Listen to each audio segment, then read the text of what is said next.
ಸಂಪುಟ ಸಭೆಯಲ್ಲಿ ರಾಜ್ಯಪಾಲರ ಧೋರಣೆ ಬಗ್ಗೆ ಆಕ್ರೋಶ ವ್ಯಕ್ತವಾಗಿದೆ. ಸಿಎಂ ಆದಿಯಾಗಿ ಸಂಪುಟ ಸಹೋದ್ಯೋಗಿಗಳು ಅಸಮಾಧಾನವನ್ನ ಹೊರಹಾಕಿದ್ದಾರೆ.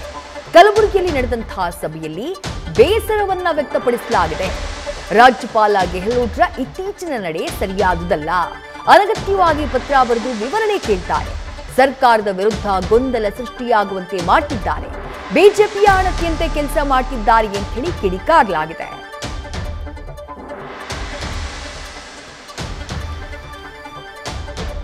ಮುಡಾ ಹಗರಣಕ್ಕೆ ಸಂಬಂಧಪಟ್ಟ ಹಾಗೆ ಮುಖ್ಯಮಂತ್ರಿಗಳ ವಿರುದ್ಧ ಪ್ರಾಸಿಕ್ಯೂಷನ್ಗೆ ಅನುಮತಿ ಕೊಟ್ಟಂತಹ ನಂತರ ರಾಜ್ಯಪಾಲರು ಹಾಗೆ ರಾಜ್ಯ ಸರ್ಕಾರದ ನಡುವೆ ಸಾಕಷ್ಟು ಭಿನ್ನಾಭಿಪ್ರಾಯಗಳು ಮೂಡಿರೋದು, ಸಾಕಷ್ಟು ವಿರೋಧಾಭಾಸಗಳು ಮೂಡಿರೋದು ಆಗಾಗ್ಗೆ ಕಾಣಿಸ್ತಾನೆ ಇದೆ.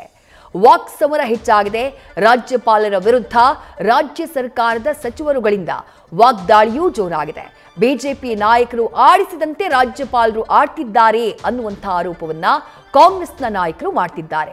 ಈ ಬಗ್ಗೆ ಕಲಬುರಗಿಯಲ್ಲಿ ನಡೆದಂತಹ ಸಚಿವ ಸಂಪುಟ ಸಭೆಯಲ್ಲೂ ಕೂಡ ಇದೇ ವಿಚಾರವನ್ನ ಪ್ರಸ್ತಾಪ ಮಾಡಲಾಗಿದೆ ಎನ್ನುವಂತ ಮಾಹಿತಿ. ರಾಜ್ಯಪಾಲರ ಇತ್ತೀಚಿನ ನಡೆಯ ಬಗ್ಗೆ ಸಚಿವ ಸಂಪುಟದ ಸದಸ್ಯರು ಆಕ್ರೋಶವನ್ನ ವ್ಯಕ್ತಪಡಿಸಿದ್ದಾರೆ ಅನ್ನುವಂಥ ಮಾಹಿತಿ ಲಭ್ಯವಾಗ್ತಾ ಇದೆ.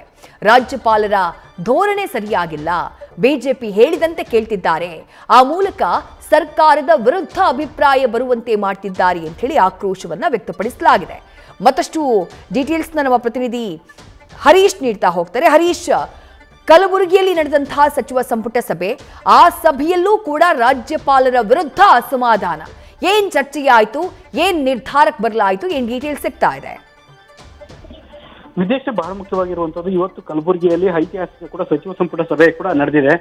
ಸುಮಾರು 3 ಗಂಟೆಗೂ ಹೆಚ್ಚು ಹೊತ್ತು ಸುದೀರ್ಘವಾಗಿ ಸಭೆ ನಡೆದಿದೆ. ಸಭೆಯಲ್ಲಿ ಬಹಳ ಮುಖ್ಯವಾಗಿರುವಂತದ್ದು ಕೂಡ ರಾಜ್ಯಪಾಲರ ಧೋರಣೆ ಬಗ್ಗೆ ಸಿಎಂ ಆದಿಯಾಗಿ ಸಂಪುಟ ಸಹೋದ್ಯೋಗಿಗಳು ತೀವ್ರ ಆಕ್ರೋಶವನ್ನ ವ್ಯಕ್ತಪಡಿಸಿದ್ದಾರೆ.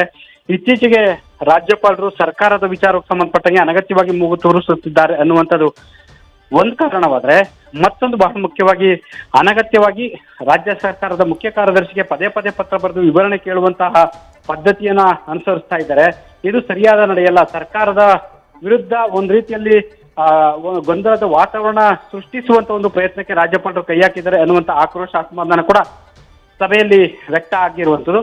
ಜೊತೆಗೆ ರಾಜ್ಯಪಾಲರಿಗೆ ನೇರವಾಗಿ ರಾಜ್ಯ ಸರ್ಕಾರ ಟಕ್ಕರನ್ನು ಕೂಡ ಕೊಟ್ಟಿದೆ.